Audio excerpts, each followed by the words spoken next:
धुले जिले में लगातार हो रही बारिश ने जहां जनजीवन को अस्त व्यस्त किया, वहीं सब्जी भाजी उत्पादक किसानों को भी जबरदस्त नुकसान झेलना पड़ा।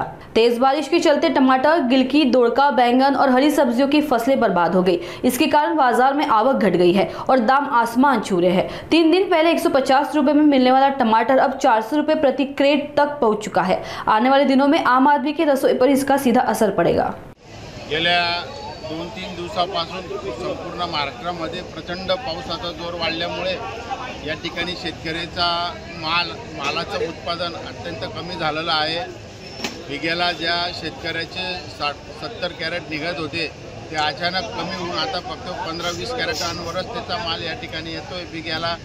त्यामुळे या टमाट्याचे रेट या ठिकाणी प्रचंड वाढलेले आहेत। आज धुळे कृषी उत्पन्न बाजार समितीमध्ये टमाट्याचे रेट 350 ते 450 रुपयापर्यंत या ठिकाणी विकलं गेलेलं आहे। तोच भाव 2 ते 3 दिवसापूर्वी मात्र 100 आणि 150 रुपयापर्यंत विकला जात होता तो टमाटा, आणि आज आवक कमी झाल्यामुळे तो 350 ते 450 रुपयापर्यंत विकला गेलेला आहे।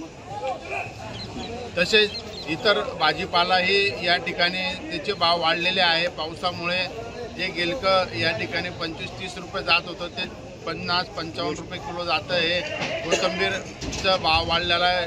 जे वांग्याचं कॅरेट 400-500 रुपये जात होतं 15 किलोचं, ते आज 700 ते 800 रुपयापर्यंत विकलं गेलेलं आहे।